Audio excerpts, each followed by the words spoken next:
Okie dokie. Cool. Everything looks like it's supposed to. All right. As I said earlier, now that we're in the viewing window and we're about to get started, tonight we're going to be watching Destination Adventure first. And I'll be providing a little bit of context around those things as we go, and then followed by Life in the First Person. So it's going to be about an hour and a half total of video watching, but the segments will probably end up being all total about 3 hours. So we'll be hanging out for a while, and then I'll get these uploaded to YouTube later for those of you who are watching later. All right, so Destination Adventure, here we go.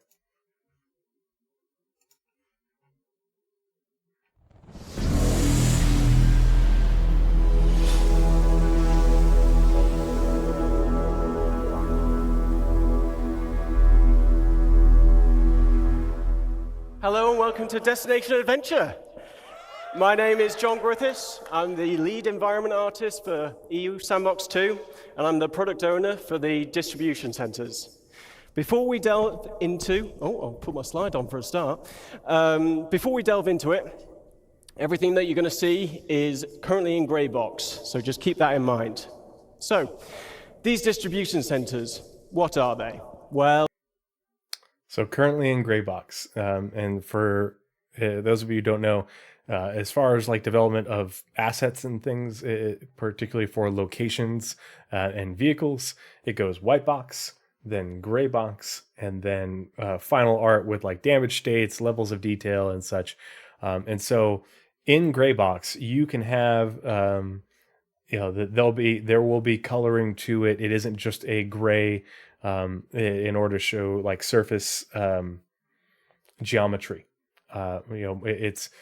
It's a phase where not only do you have more detailed surface geometry, but you'll start to see the early art color references in order to give sort of cues for what the different surfaces will look like going forward into final art.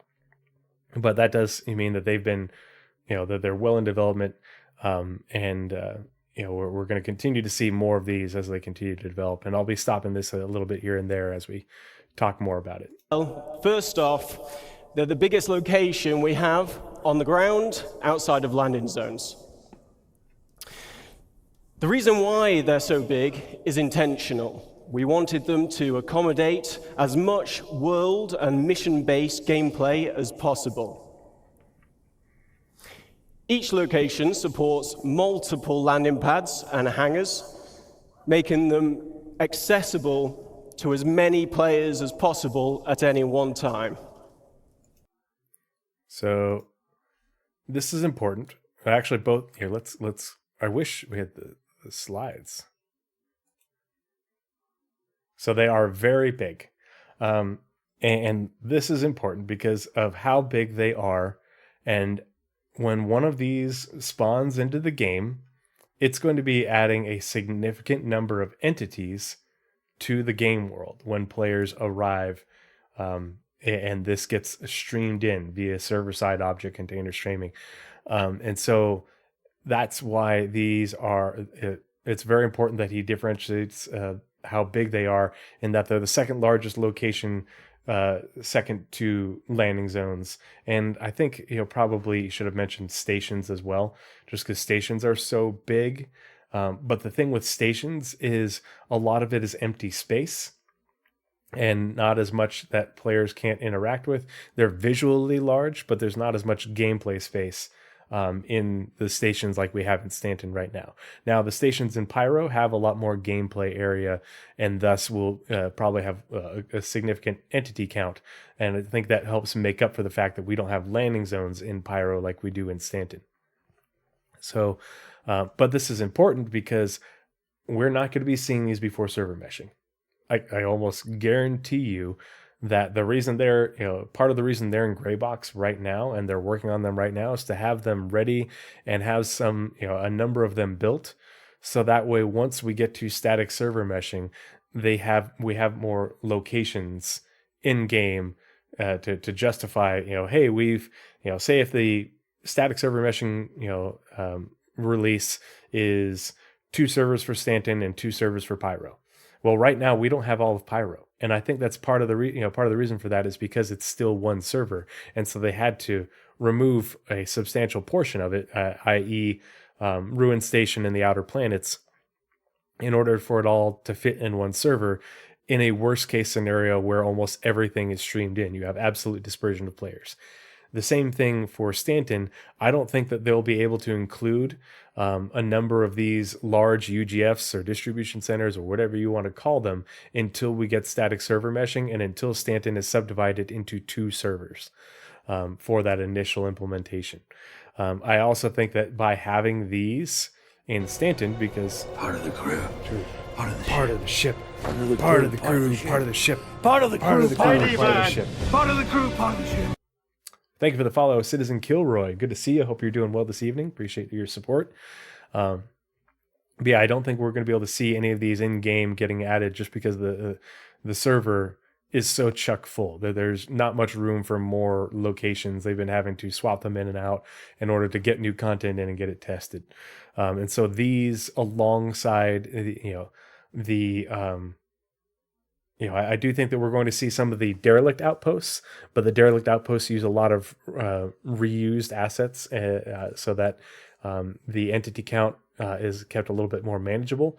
But I think that's part of the reason that they have been delayed, not only to continue to polish them, but also because they need to find room on the server for them to exist in a worst case scenario where everything is streamed in.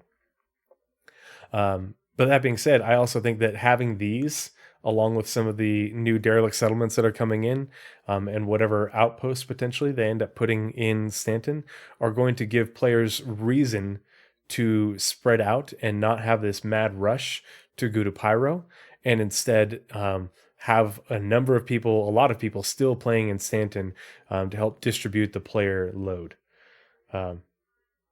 Yeah, North End Trooper, what's your day look like for Saturday? Oh, I don't know. SC talks all day.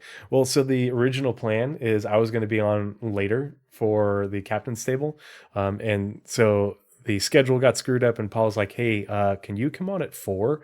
And I was like, that's multiple hours earlier than I planned because I didn't plan on doing this, but it meant that I got done at 7, which, I was able to get done, help with getting the kid ready for bed and eat a quick bite to eat. And then I was like, oh, well, you know what? I since I'm going to be done at 7, I'll just get this done. And that way I can keep the progress going on the CitizenCon recaps. But yeah, so it totally wasn't planned. But yeah, so I think that the overall plan is to help distribute the player load by offering gameplay opportunities, particularly in the cargo missions and other sorts of things in Stanton, very PvE compared to what we are seeing right now in Pyro, with a lot of PvP and a lot of lawlessness. There's still gonna be a lot of people in Pyro, but I think that this is going to help level things out a little bit. Now, this next slide is also important.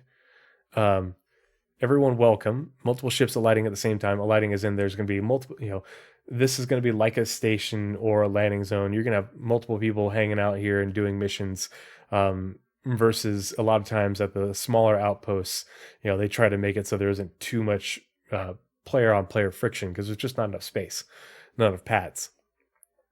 But it says a minimum of 2 hangars and multiple cargo elevators. So there's a lot of confusion about, well, wait a minute, what happened to the new UGFs that they're talking about? This is just the continued development of the UGFs. If you remember when they first showed us off the UGFs, that the ones they showed us were the sort of part of the crew, part of the ship, part of the ship, part of the crew, part of the ship. Part of the crew, part of the ship. Part of the crew, part of the ship. People on YouTube watching this later be like, what the hell's wrong with this guy? But so what they said when they initially showed off the UGFs, what was it, last CitizenCon? That the ones that they were showing off, these were sort of the medium version. And that they're, but we haven't gotten confirmation of whether the ones that we have now are the small version and what the large version is going to be like. And so it makes it a little bit muddy, but saying a minimum of 2 hangars and multiple cargo elevators suggests that there's going to be larger ones with multiple hangars and even a lot of cargo elevators. And so I think that that's kind of what we're seeing here. We'll pause when we get a better look to see how many hangars are ascribed to this particular location, because this may be just the evolution of the medium ones that we have, and the large ones are still planned, and they're going to be even bigger than this. And maybe that's what he means by the largest location, in that the large ones, which are going to have a lot more hangars and such, are going to be even more sprawling and even bigger. If you can imagine, even bigger than this, if this is the medium with more ground level stuff around it. So accessible to as many players as possible at any one time. There's even a road network to support transit from the planet's surface, into the main building and to any berth ships. So every distribution center will be owned by a faction, depending on the faction and so the roads that he's talking about are the roads built into the location. But yeah, socially confused, you're exactly right. We don't have the road system connecting other ground locations to these distribution centers. And they have talked about using the procedural river system in order to use to make roads, and that way it would logically create a road between locations without them having to hand place it based off of the terrain. So it'd say, okay, this is the way that we would go based off of the terrain. But obviously they've been continuing with the rivers and continue to work on that tech. It needed more work in order to make it more procedural and require less hand placement and fine tuning. And so we haven't gotten to the road part yet, but we will. Yeah, never have been more excited for roads in a space game. Scissorview says, also, I believe these centers give a redemption chance for the Cuddy Steel. Yeah. See, I like the Cuddy Steel because it makes sense, because we need a cheap frontier dropship. The Valkyrie is going to be very expensive to operate, and we need a cheap alternative. The Cuddy Steel is your Toyota Hilux of dropships. Except it was cheap compared to the other dropships. It is cheap, and I think it's a misnomer to say that oh well, why is it more expensive than the Cuddy? It's because they said that it's has more armor. It's probably going to have more life support to be able to support all those seats. In IRL money, it's not cheap. It is still a very cheap dropship. It's cheaper than the Prowler. It's cheaper than the Valkyrie. The Retaliator base, might even get more expensive. But yeah, it's the most efficient and cheapest way to kill yourself and 10 friends. But it's also, it makes sense, especially for NPCs. You're going to see a lot of NPCs in Cuddy Steels, and some people are going to use them just because once we get armor, it's a little bit more durable. Or if you're just not dropping right into the line of fire, it's going to be a very efficient way to move cost-effective way to move a lot of people, especially with the use of the life support system.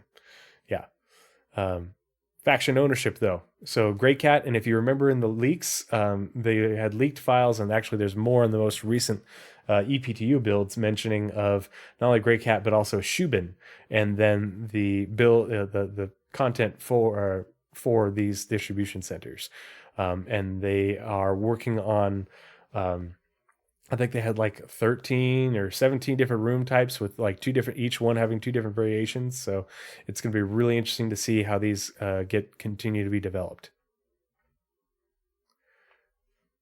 Where the distribution center is located on the planet will determine its specialism.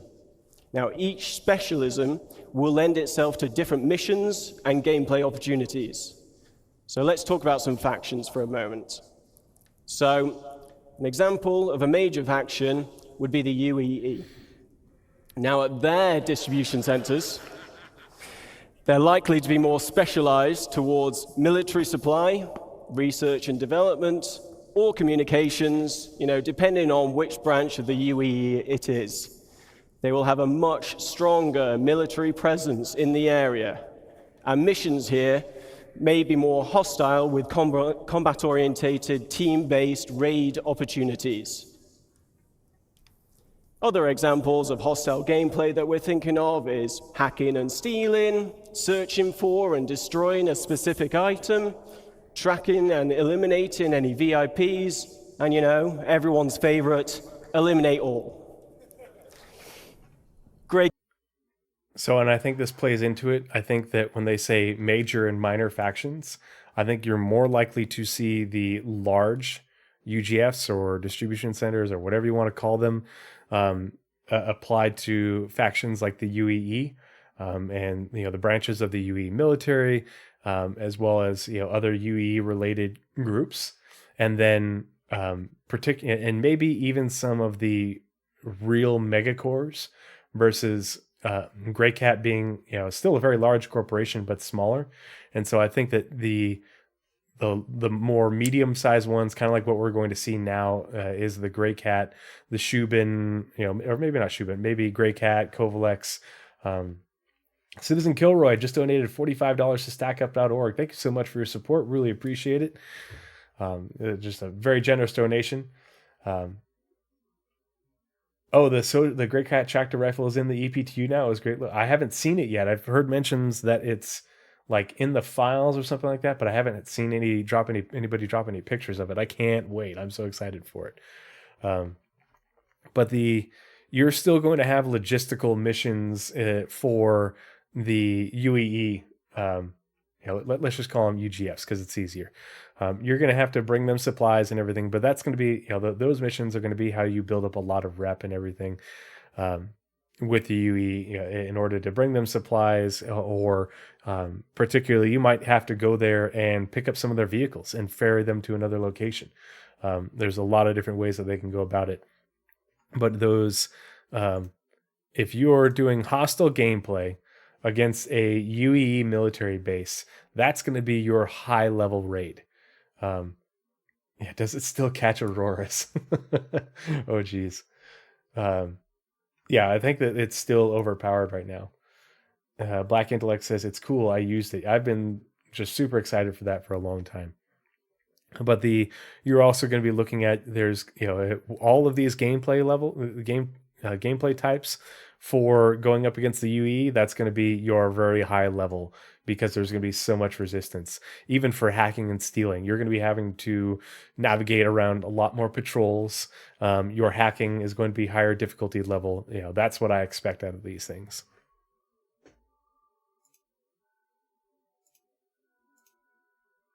Industrial would be an example of a minor faction.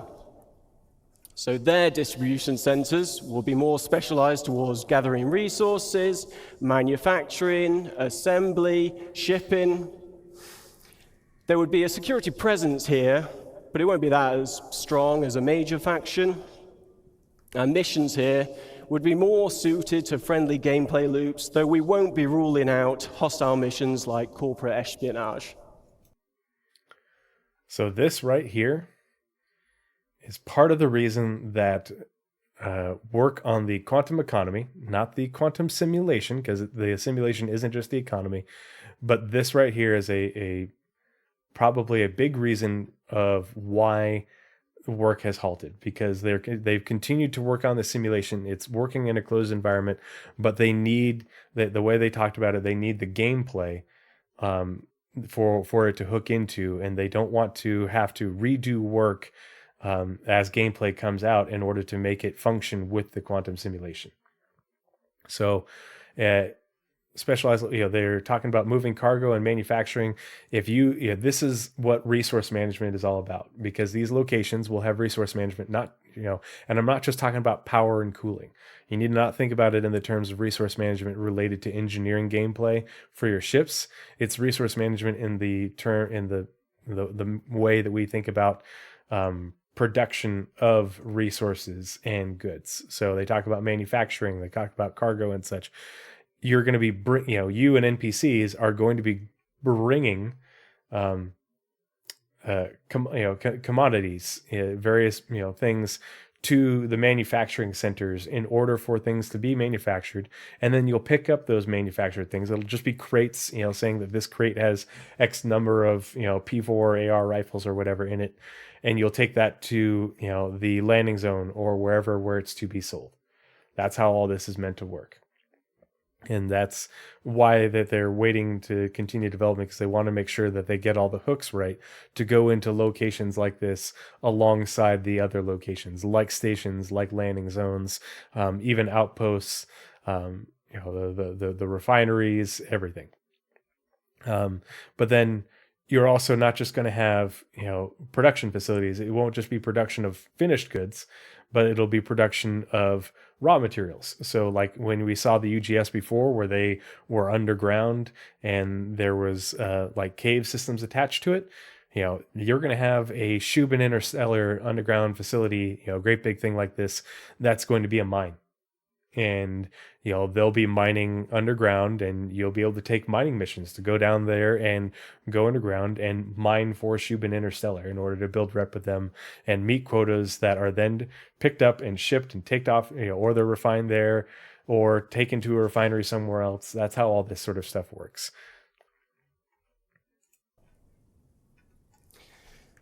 Yes, some other friendly gameplay types. Cargo hauling, like I said, resource gathering and mining, maintenance of the location. Like I said, resource gathering and mining.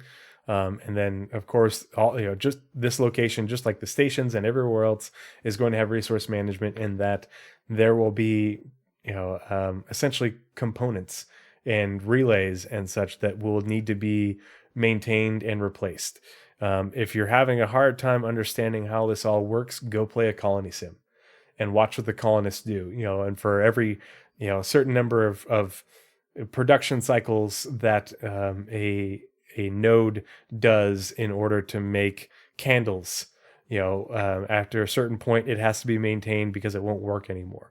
And then so a colonist will have to go and do a certain number of maintenance cycles in order to bring it back up to speed. That's essentially how resource management is going to work, along with not only replacing subcomponents and relays and fuses and such, but you'll also essentially have to, for production especially, you'll have to do a function for a certain number of ticks to generate an output. But that's enough of me talking about it. How about we show you where we're up to with these distribution centers?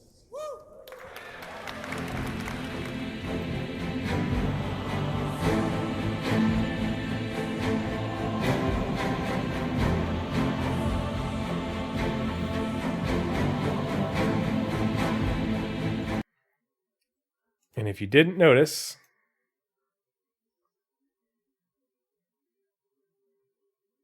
so we've got this location, which looks like it's in sort of a snowy tundra. And we show you where we're up to with these distribution centers. So we just had the one on the snowy tundra. This one, a little bit of trees around. This one, more frozen with some shrub grass and like aspen looking trees. This one, more of a alpine foresty location.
So yeah, they definitely showed us 4 different locations.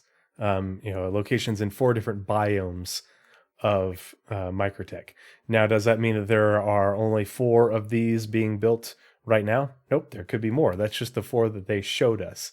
And how different they are from one location to another, I don't know. I'd have to go back and look at the images a little bit more in depth. But we definitely clearly saw 4 different biomes with these distribution centers in them, and so I think it's a safe bet that they're working on multiples of them. I'm hoping that we will also see them in other locations, so that this is just a representative of the ones that they're currently working on for Microtech, but we'll just have to wait and see. Thank you. So to talk you through the corporate spaces at these locations, please welcome Rainer Rick to the stage.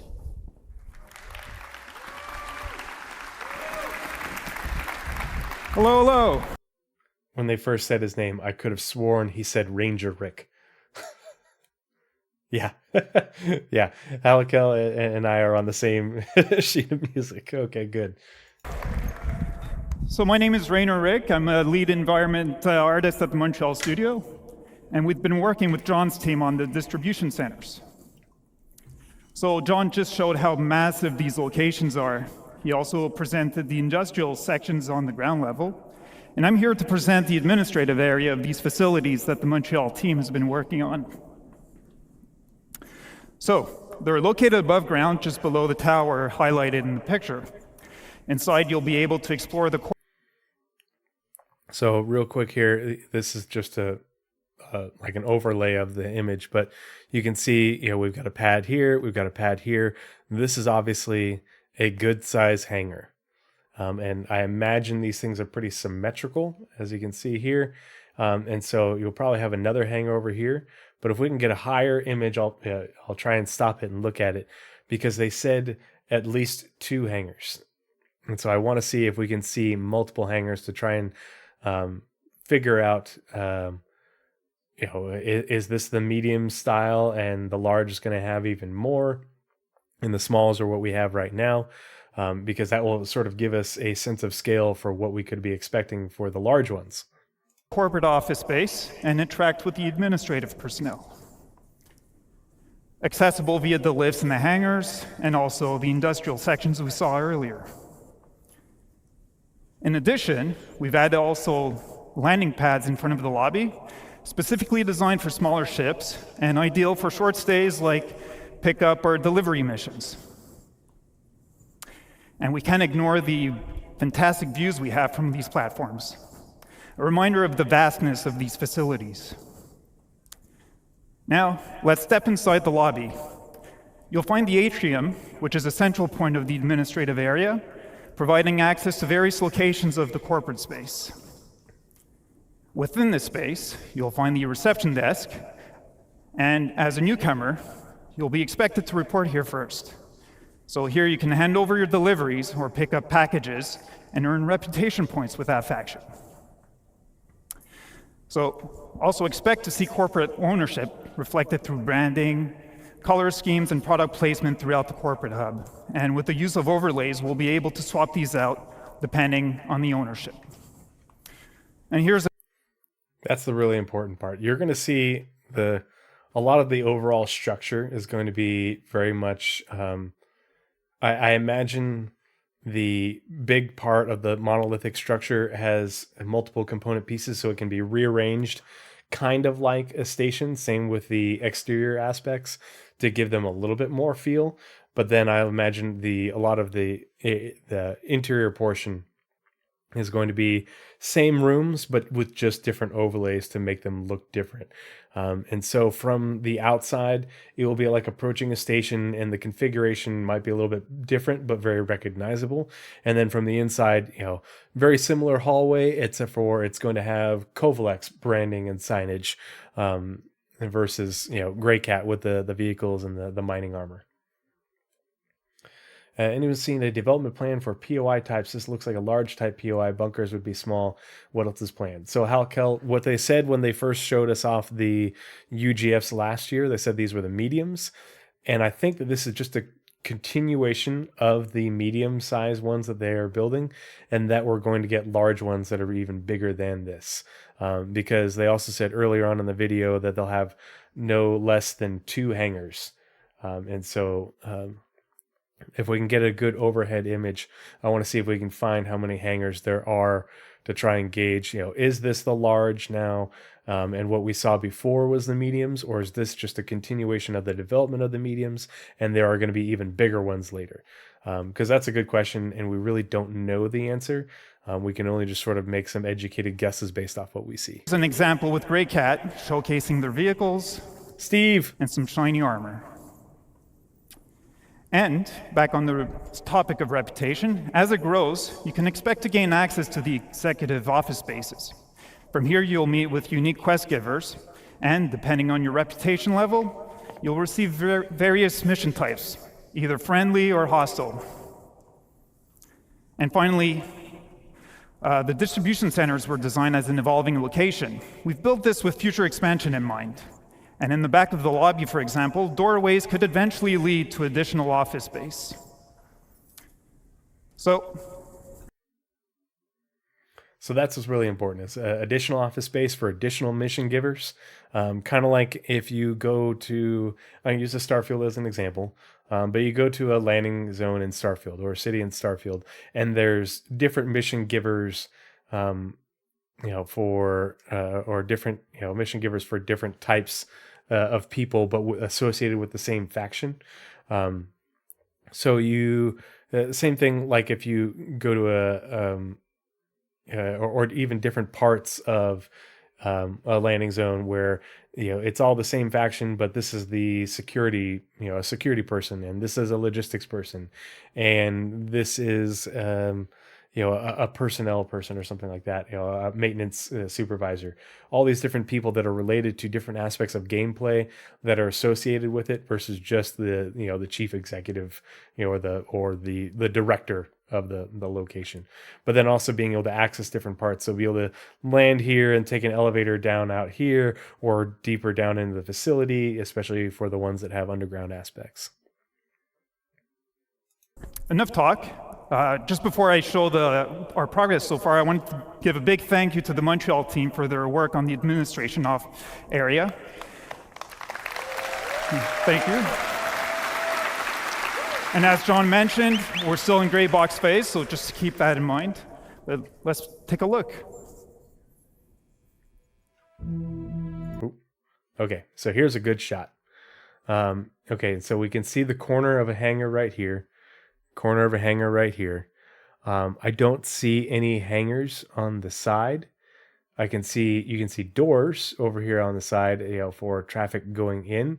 This would be like a freight elevator, probably a freight elevator or a vehicle spawn point. But I only see these 2 main hangars. You see pad here, you probably have the same over here. And there's more going out this way, but I only see the 2 hangars. And so this could very well be still be the medium that we saw last year. They've just added more to it out and around. I see the pads here. I don't see any hangars on the tower.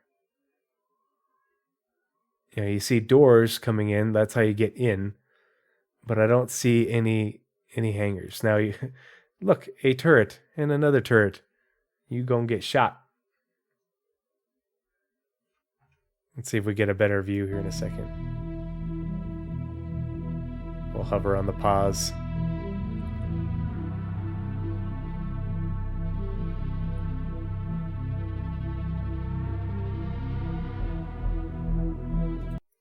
That brings up another aspect of gameplay too. There are going to, each one of these facilities is going to have NPCs and working with them. And so you will have personnel transport missions to take people to here to do labor and to take people from here when they decide to change jobs and go work somewhere else.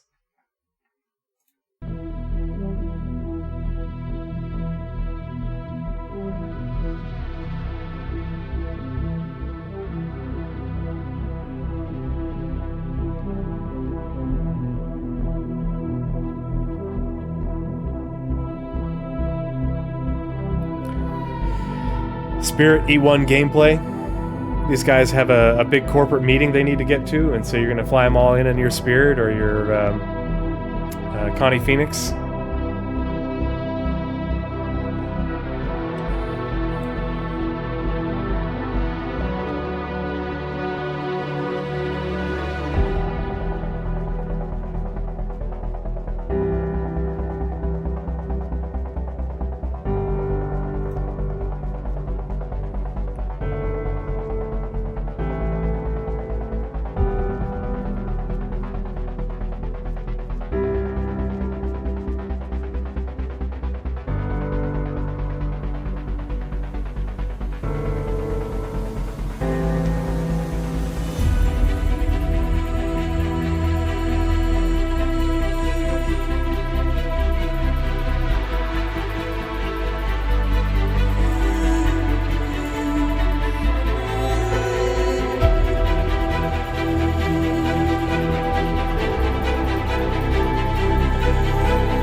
Was there anything there that they dropped the bomb on?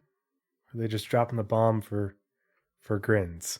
Again, here's the angle looking at the left side as you're looking out. Hey, that wasn't a C2. Wait a minute.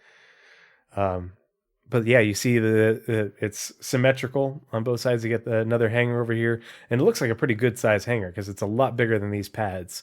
But I imagine that this is probably a large hangar. In order to facilitate large ships, basically the largest ships that would be coming down here to land and deliver cargo and such. But then you've got pads here, smaller pads that look like extra small pads up on the tower itself. So I really think that this is probably still the medium, and they're going to make an even bigger version. I think this is just a continuation of the development of the ones we've seen before. Scissor Fuzz says these are the same buildings that are supposed to have underground areas that you can go into.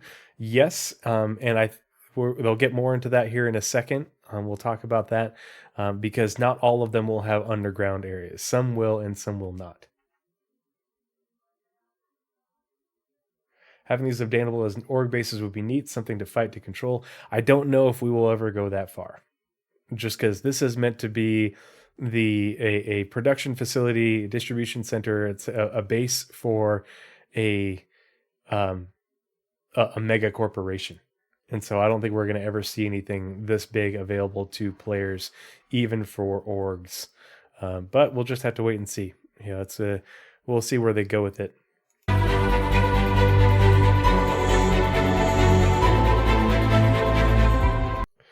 Now, one thing they did show in the concept art last year is that some of these will be abandoned. There will eventually be abandoned variants, and I think we won't see those until Nyx, because they talk about abandoned mining facilities in Nyx, and I think we'll have a abandoned Shubin facility like this, on Nyx 1 or multiples of them.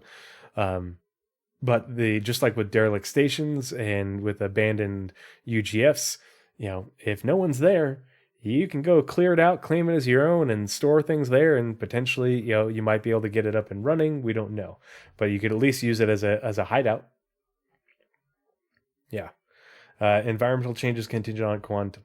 So yeah, if these things, if they go out of business and everyone leaves, it can change eventually. I don't expect that anytime soon, but it's a possibility in the future.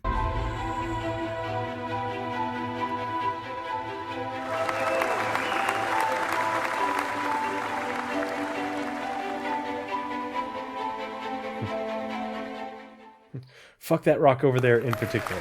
Thank you very much. And now let me welcome back John on stage. He's going to continue the presentation. Thanks a lot, guys.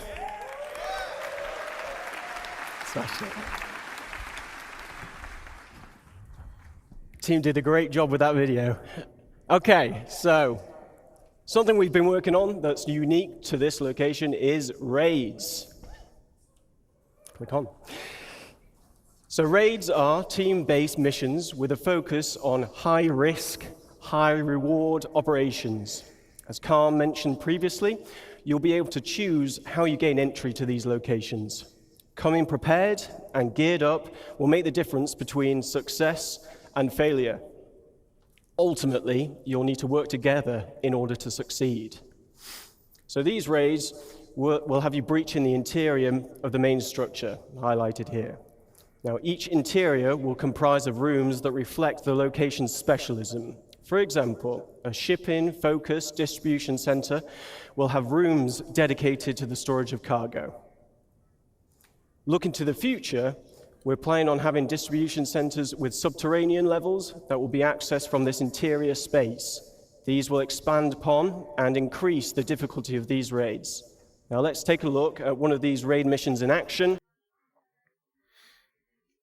So they just said that in the future there will be underground elements, and so it's hard to know, because when we first saw it last year, they were already working on the underground elements, and those were already well into white box. Those look like hangars on either side that open up and down. These right here, I don't think these are hangars. I think these are like vehicle garages. Or they are places, kind of like a freight elevator where you would deliver cargo to via, like your Drake, whatchamacallit, the two larger rectangles. Yeah, these guys. These are the hangars. These are the hangars I've been talking about, but I haven't seen any other hangars. And this looks like a little pad of some sort again, but I don't see anything else that looks like a hangar to me. Again, here's a little pad, but that's why I think that if they say a minimum of 2 hangars, and these only have 2 hangars, that we're going to see larger ones with more hangars. Or we'll just see variations with more hangars, same size building, but more hangar stuff around it. A good place to sneak on other players' ships, maybe. Yeah, potentially, yeah. Let's see. Oops, sorry. Okay. Yeah. The other thing to think about is, so they're about to show us a raid on this one. And this size and the defenses and such. Now, obviously, this is, just a demonstration of what they're going for on a gray box asset. But, it's kind of gives you an idea of what they're going for if you're going against a minor faction.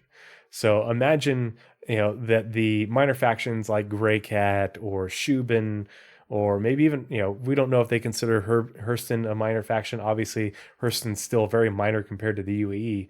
But if they make larger ones, much larger bases for the UAE military, the UAE Army, the Marines, Navy and such, imagine how big they are, and imagine how much better defended they are than what we're about to see. Just think about it that way as we're watching this. But please note that this is early gameplay prototype of a raid.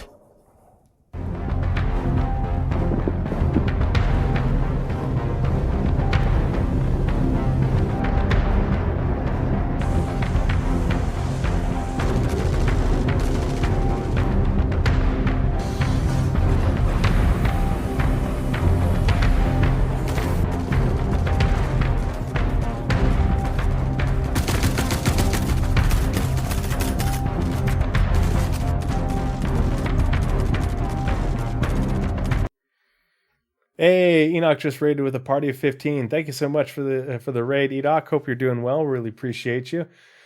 Let's see. I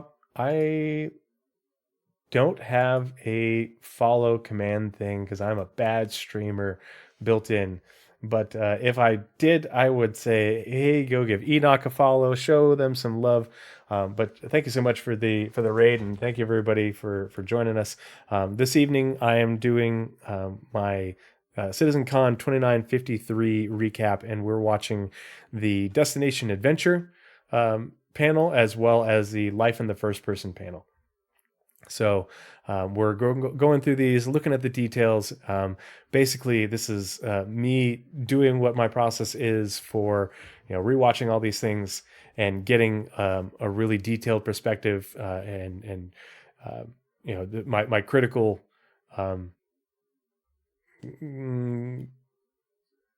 critical watching, critical listening, in order to make sure I get all the information out of it. But yeah, I really appreciate it. Yeah, thank you so much. What were you doing on stream this evening, Enoch? Oh, yeah, thank you for your service. Really appreciate you. Yeah, today was a drill day, so luckily I got done early because it's the November drill, and just admin. But yeah, I'm stationed on, with the National Guard. I'm stationed on Gowan Field, which co-located with the Air National Guard. So trying to figure out the new mining meta. Still lost. Yeah, I'm looking forward to, because I don't mine much, but I'm very much looking forward to seeing what everybody has to say about mining in Pyro. I haven't seen anyone doing any of that yet. Part of the crew, Part of the crew, part of the ship. Part of the Part of crew, the part of crew, the part of the ship. ship. Part of the crew, part of the ship. Because yeah, I think that I've heard, and I can't confirm, but I've heard from multiple Part of the people. crew. Part of the Oh, ship. another follow. Thank you so the crew, much. Thank you for part of the support, ship. y'all. Part of the crew, part of the ship. Feeling the love. Part Feeling of the the crew, love. part of the ship. But yeah, I've heard that. Part Oh, of the and another crew. one. Part of the ship. Part of the crew, part of the ship. Part of the crew, part of the ship. Part of the crew, part of the ship. Okay, I think that's it. Otherwise, I might have to turn it off so we can continue. I have heard that there are new minerals or whatever, minerals, minables in Pyro, but I haven't seen them yet. So I'm waiting to hear about that especially from people like Croncy, Salty Mike, Red Monster SC. I literally saw him tweet about that. So I'm very curious about where that's going and how that's going to be different. Obviously riskier, but different from Stanton. Silicon, something, and ice. Ooh, very cool. All right, so let's keep watching this raid. And like I said before, just keep in mind that this is a raid against a Gray Cat facility. So, use your imagination to see to think about what it would be like to raid a UE army base and how many defenders would be there and other assets.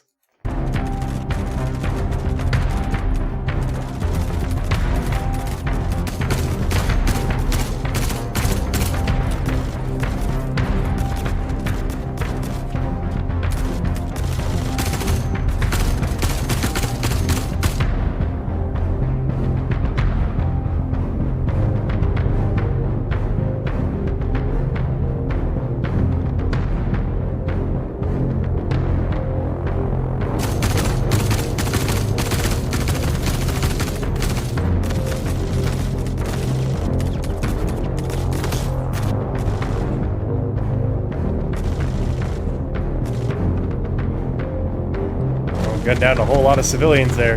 That's not good.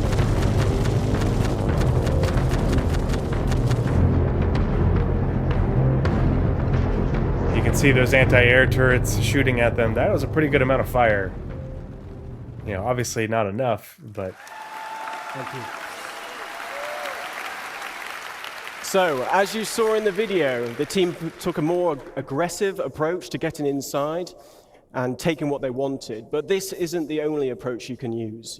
Multiple points of egress allow you to be stealthier, and it may make it easier for you to avoid obstacles in your path. Now, reputation will also tie into these raids. Missions will have varying objectives depending on the player's reputation level, and dynamic events may also be triggered during the raid, so players will need to adapt to an evolving situation. This could range from dealing with additional security personnel to other players arriving to defend the location against you.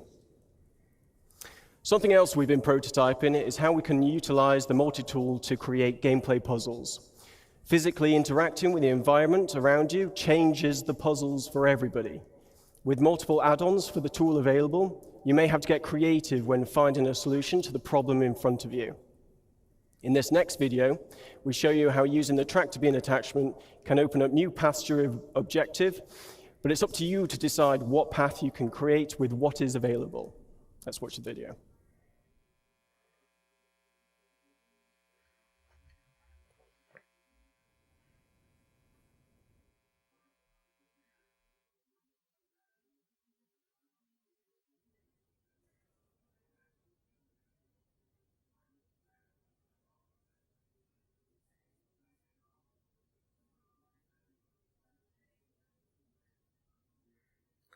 I'm going to break all of my legs anytime I try to do this. I am terrible at, oh gosh, what are the platformers? Oh, makes my hands sweat. So, yes, thank you. Now, obviously, it was, this location would be possible with several people at CIG, so my thanks go to Manuel, John, Jack, Martin, Farouk, Luke, Chris, Mustafa, Sam, Tom, and Rob. You've been excellent. Thank you to Rainer and his team in Montreal. None of this would be possible without their efforts. And yeah, thanks to everybody here and online watching. Really appreciate your support. On to the next one.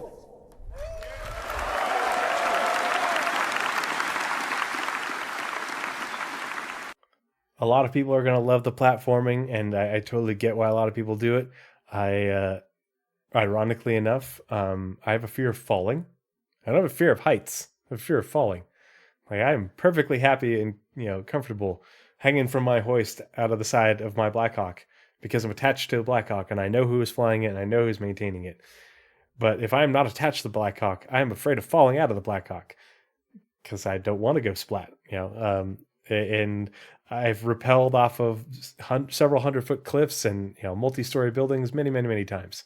And I put the system together and I anchored it, and so I'm comfortable with it. But being at the edge of a cliff without anything anchoring me, nope. Knees weak, palms are sweaty, mom's spaghetti, all that.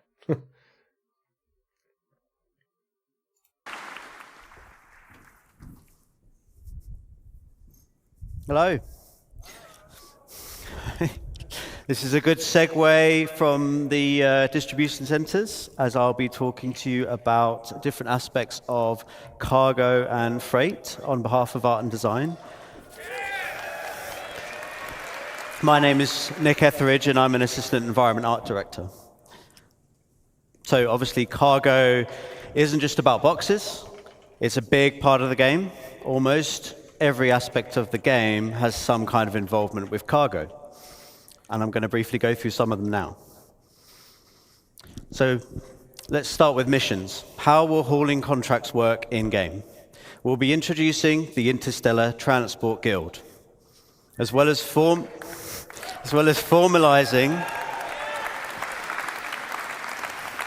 some of the main hauling and cargo companies that you'll be working with. As you do more hauling contracts, you will build up your reputation and relationship with the guild. This will lead you to gaining more lucrative contracts for specialized cargo and destinations, such as different forms of hazardous cargo, perishable cargo, riskier routes, and more. So what do I mean by hazardous and perishable? So, this is where a lot of the I can just solo this and I don't need an engineer, blah, blah, blah. These types of things are the reasons that you're going to want to have an engineer. In order to, tune your ship or make sure you have things done appropriately to protect the more difficult cargo missions. So you need priority cargo. It's a time-based mission. You need to get there fast. Well, you're going to need an engineer in order to, or preferably you're going to need an engineer to help optimize everything in order to, increase your quantum travel speed in order to get there fast. Or if you have to make multiple jumps to be able to shorten your cooldown, tune those things appropriately. If it's perishable cargo and those things need to be powered, you're going to need an engineer to make sure that you're diverting enough power from other systems in order to continue to, cool that perishable cargo or however that is. Obviously, the high-risk routes, that's not an engineer as much as it is, you're going to need escorts and people manning your guns and such.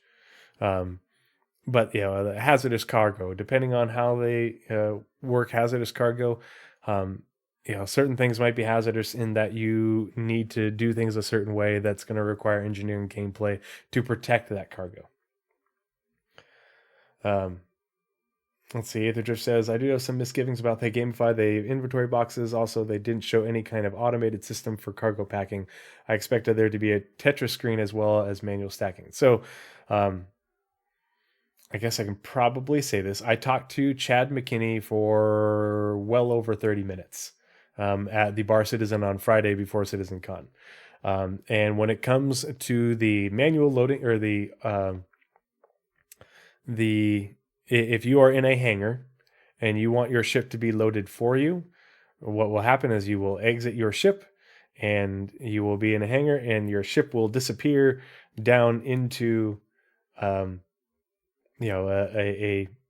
space. A door will open, an elevator will go down, ship will disappear, and after a period of time, ship will pop back up and it will be loaded. The same thing will happen if you are doing, if you are having the station do major significant component changes and things like that. The whole C is the whole C, D, and E are the outliers in that they plan to have drones or NPCs operating your SRV or not SRV, sorry, MPUVs in order to load that way. That's the way Chad McKinney explained it to me when I asked. So what the execution looks like, don't know for sure, but I don't think that we're, based off what he showed me or what he told me, that's at least the initial implementation. Whether long term we end up seeing NPCs running around your hangar with tractor beams and hover sleds and stuff, moving things around, I don't know. But that's the way that Chad McKinney explained it, at least for the initial. Best friends. Yep. Oh, Enoch with the subscription. Thank you so much for the subscription. Really appreciate it. No, so the NPCs are designed to, it's if you have here, we'll get into this here in a second. We'll answer that question in a second. But Enoch just subscribed. Thank you so much for the subscription. Just want to remind everyone, I take no monetization for myself. Any and all monetization goes directly and in its entirety to stackup.org. So when I get a payout from Twitch or YouTube, I take that money and I donate to stackup.org and I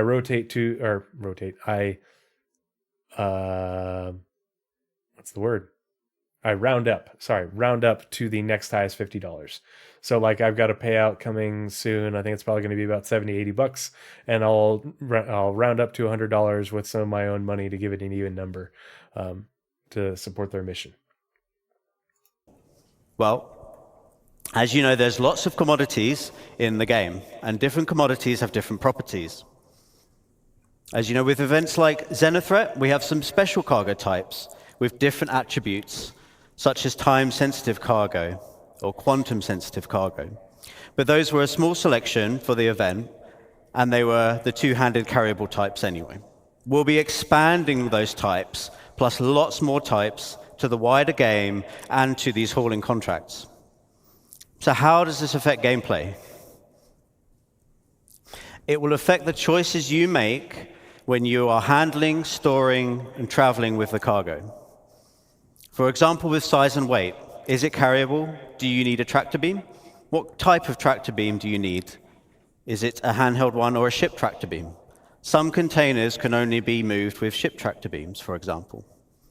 With health, has the container got good integrity? Is it holding fragile goods? Do you need to handle it with care? You can't just throw all containers about. For temperature control, do you need to ensure the container is powered so it can keep the contents cool? Or do you need to get to your destination quickly, otherwise the contents may perish? For security, can the container be locked or hacked? Can the contents be scanned, or is the container tracked? Will there be pirates or law after you when you're holding this container? Hazard containment. Is it radioactive? You might need the right protection against it, as you may have seen in Jens's presentation earlier. Can it explode? You might not want to put these containers on a more exposed section of your ship.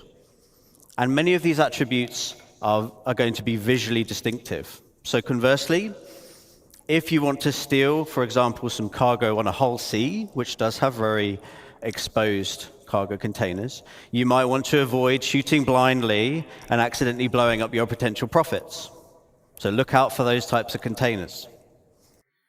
And if you have a whole sea, you might not want to take on that hauling mission, especially if your route takes you through a potentially dangerous area.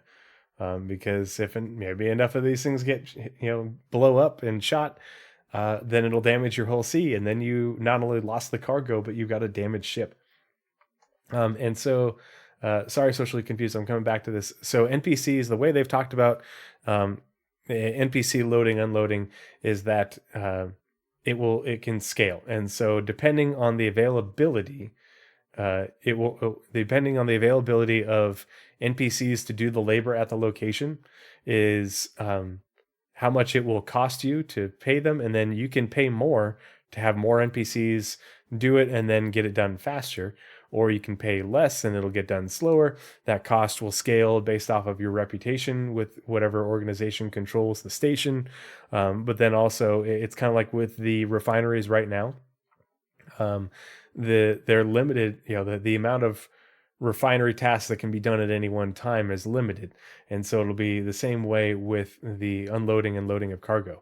And it's multiple variables. If there's a lot of people there getting their cargo unloaded, even though there may be, we're just throwing a number out there, 100 ethereal NPCs to do the loading and unloading. Well, if there's a lot of people vying for them, the cost to pay for that unloading will go up. And so there's going to be incentives to have people do it for you, or to do it yourself, or you could even do part of it yourself, in order to pass the time while you wait for the cost to go down. There's a lot of different different factors that play into it. It's not a binary, one is more the expensive the other, or one is faster than the other. The whole Torcido can do anything. Aetherdrift 369. Love the idea of being able to subconsciously understand what to do from visual cues. Yes, everything is very visual with CIG, and I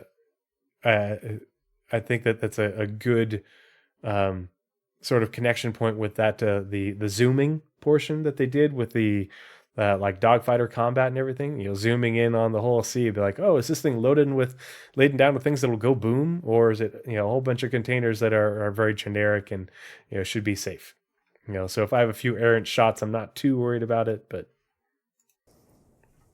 back to mission progression, we'll be introducing perks and rewards as part of fulfilling contracts and raising reputation with these companies. For rewards, we'll have branded ship and tool skins, branded clothing. There will be collectibles to decorate your hab, hangar, or ship, or you can put them anywhere you want. And there'll be more exclusive rewards that we'll be revealing later. Thank you. For perks, you'll get access to more items in shops and discounts on specific items. And all of these rewards and perks you need to earn in the game. You cannot just buy them. Bingo. That's the important part. Next, let's have a look at freight elevators and hangars. I knew you'd be excited for this. I'd like to show you a short video to demonstrate how freight elevators will change how you view your hangars and how you use your hangars.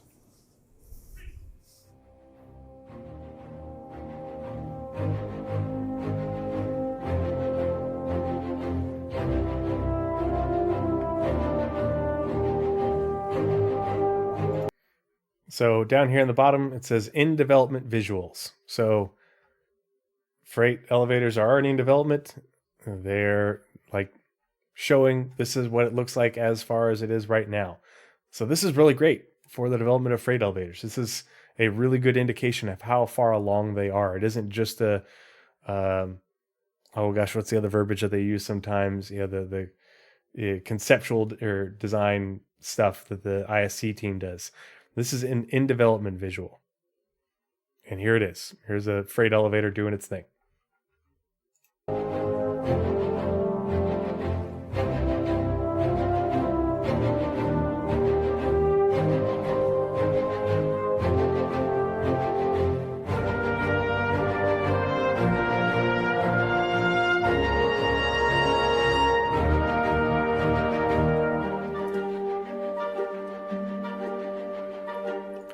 960 SCU. That's a lot of SCU of cargo coming out of these freight elevators.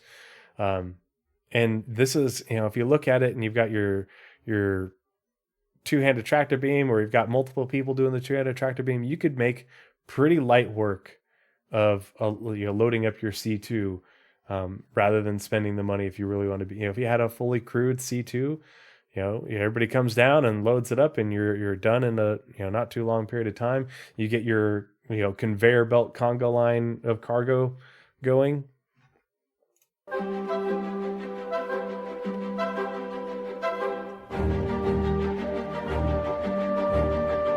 There it is.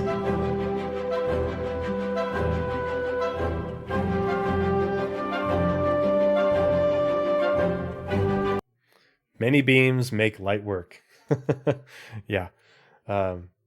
Caterpillar is going to be a great hauler after gold standard. Yeah, because it's got the two tractor beams on it.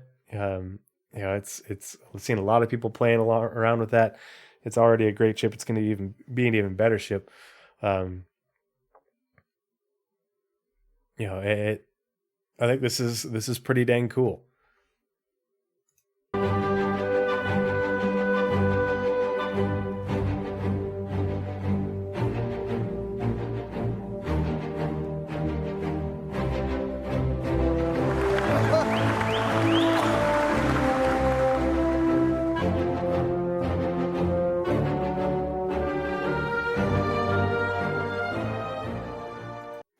As for the cargo trolleys, we don't know if these are things that we're going to be able to own and take with us. I hesitate to speculate on this because this is shown in the hangar. And so I don't know if we're going to be able to take this with us in our ship, or it's something that gets left here, or how that works. If it's attached to the freight elevator or the hangar. So it'll be interesting to see. The other thing is, this is hover and you're walking with it. If you have to go a longer distance, then the mule might be better. We'll just have to wait and see.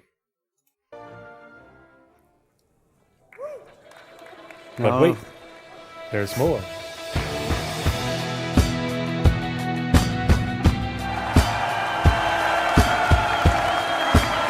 Oh yeah!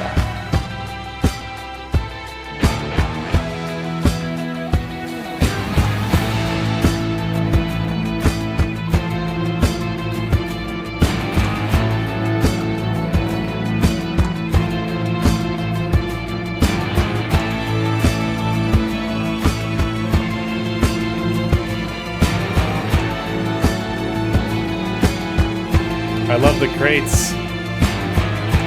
The crates are so good.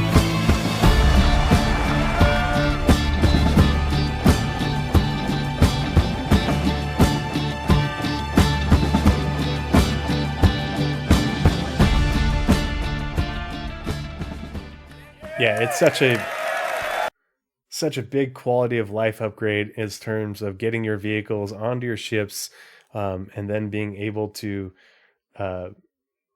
instead of having to deal with your entire Mobiglass inventory system, being able to go over there and be like, I want this, and this, and this crate, and then bring it to me, and it's in one crate. But a lot of people were worried that it was going to take longer, etc. And in certain instances, it probably will be a little bit longer, but it's more longer for that initial getting geared. It might be a little bit longer for that initial getting geared up, but it also just depends on how well organized you are. Because if you get geared up initially and then you continue to use all the gear and supplies that you've gotten set up for you, you'll be able to continue to play for longer periods of time. You just might have to do a little bit more initial investment into getting your gear organized and getting things put into crates for you to bring with you on your ship. Like right now, if we go do a relic expedition with Lore, the Astropubs org, Ghost 1800 will make what he calls party boxes, and it's a 2 SCU container filled with magazines and med pens and the paramed devices, and bottles of crews and such, as well as grab a whole bunch of 1 SCU containers for each of us to have our own loot box, and that we're already playing the game this way. It'll be even easier for us to be able to continue to play that way once we have freight elevators and the bigger, the bigger containers.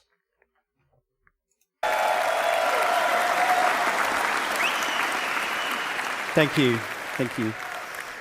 So, as you can see, hangars, they will become persistent and personal, meaning you can stay there as long as you want. Whatever you leave there will persist and will be yours to use as you see fit. Your hangar won't just be a For persistent hangars. Now, that's for persistent hangars. There's a difference between persistent hangars and instance hangars. All hangars will be instanced. Not all hangars will be persistent. Your persistent hangar is your personal hangar, one that you own, and you can customize and you can leave things how you like, park your vehicles however, and it will be there how you left it when you go back there and land at it. But a standard hangar will have the same functions, except for it won't persist because someone, in game, someone else is going to come use it after you're done with it. You can still be there as long as you want because it'll be instance and you can load your cargo, load your vehicles, but you can't leave things there and have them still be there when you come back. That's the difference between your standard hangar, which is instance, versus your personal hangar, which is also instance. place that you leave from in your ship. It will become a key base of operations to handle your inventory and storage needs, and you'll be able to request your ships from an ASOP terminal from within the hangar itself.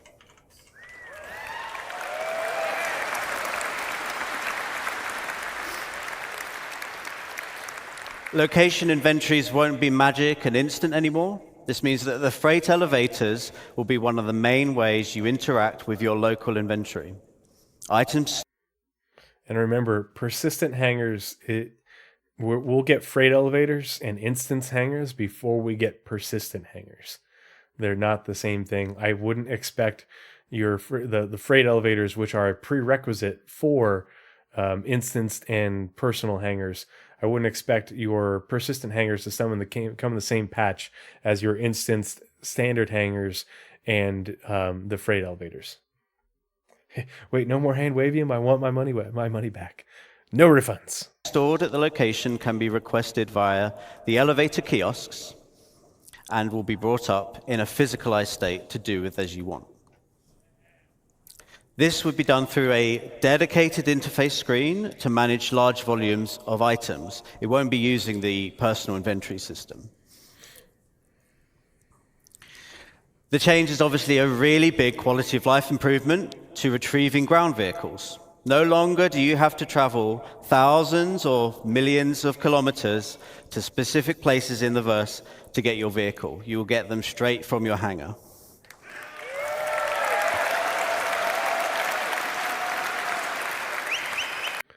Socially confused, that's a good question. They ask, we get hangars with each of the ships we buy. I wonder if this will just be skins or will we have access to each of these hangars? That's a good question because I don't know if you're going to be, say I have 13 ships and each one of them has a hangar. Does that mean I have 13 separate hangars? Or that I can place somewhere and that I own those hangars, but then do I have to pay those fees? Or can I just say, yeah, you know what? I just want the one hangar and I want it here, and that way, or do you not have to pay fees on your hangar that came with your ship? Don't know. We're still waiting for more answers on that. Orison enjoyers rejoice. Yeah, if you like Orison, or even Microtech, or not Microtech, Arcor. Arcor, if you want to get your vehicles, you have to go to a moon. It's a big quality of life upgrade. You'll also be able to bring up ship components. So your hangar is now more of a maintenance bay and outfitters where you can do repairs and swap around items and things like that. So in short, persistent player hangars in combination with freight elevators will dramatically change what you can do in your hangar. It will be a home to do as you want, which has always been the dream. That concludes my presentation. Thank you very much for listening.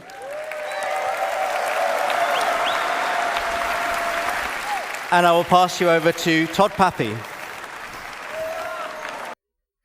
socially confused, you nailed it on the head. Yes, persistent hangers are first, and they said persistent habs would be next. Now, will that remain the same? Or, don't know. But right now, I think they're only working on the same teams are the ones who would work on these things. And I don't think that, I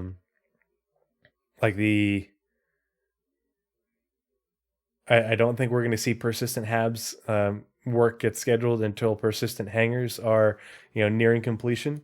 But at the same time, I don't think that they're going to be very far along after that.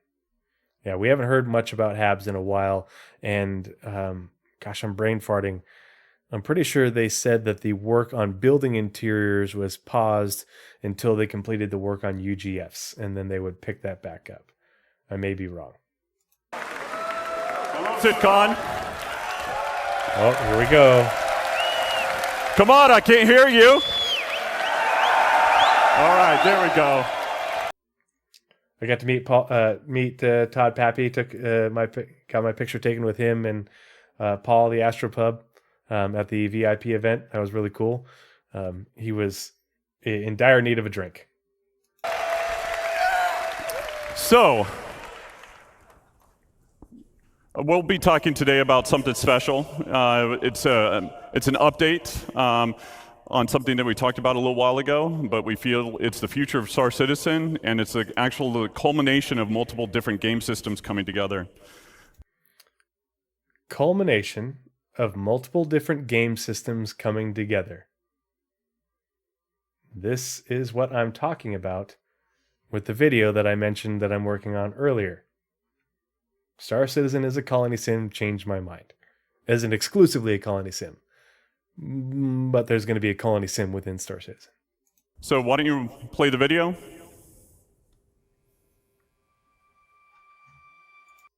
Here, before we continue this, I'm going to put it into the big window for the people watching on YouTube just to make it that much more epic.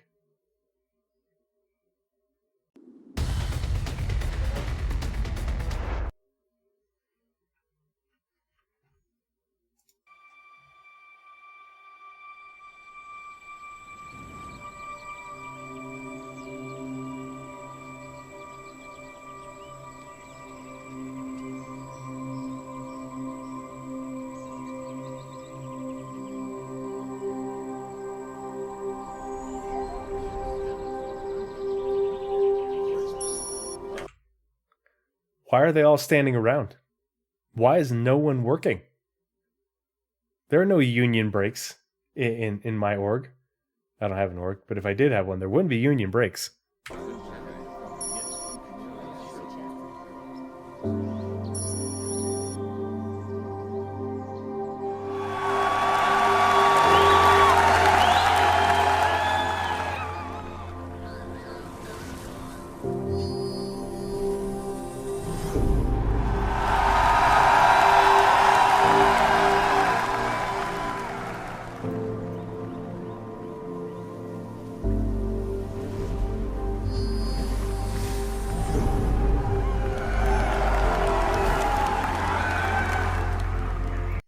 So we saw what looks like a hab and then a garage attached to it.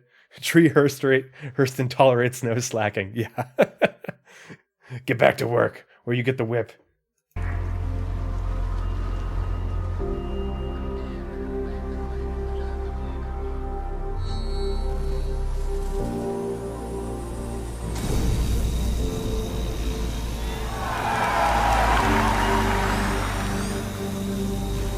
Big old mining laser.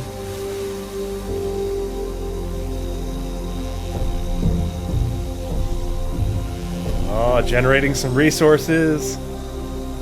The beatings will continue until morale improves, yeah.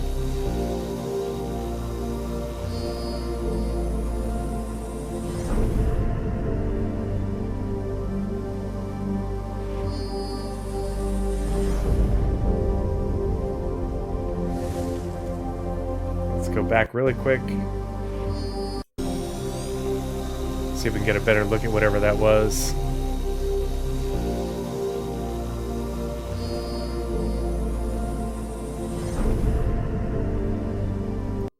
So it's got that little like radar dome looking thing, but it doesn't give you much other indication of what it is.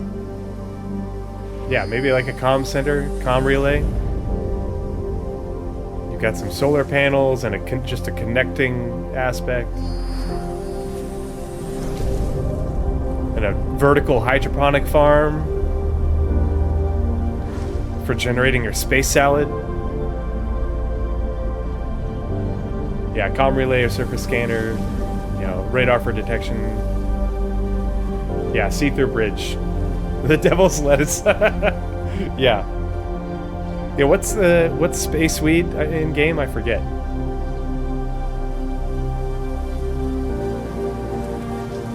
Oh yeah, good point, Epicrate. Yeah.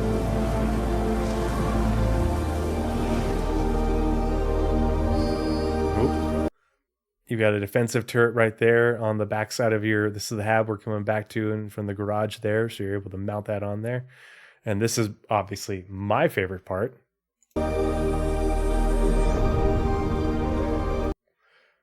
My very own medical facility? Yes. Hell yes. Now, like, where are all the med beds and where's the surgery going on? And maybe I don't want this to be clear because I don't want people to see what I'm doing. Blizzrad knows what I'm talking about. Yeah, the probe station.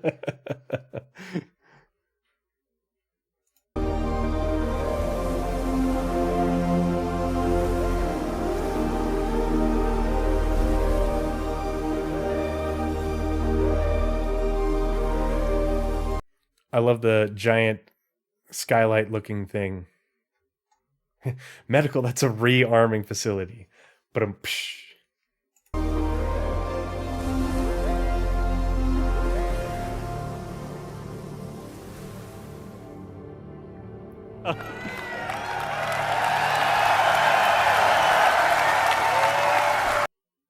right, let's bring it back to the other window.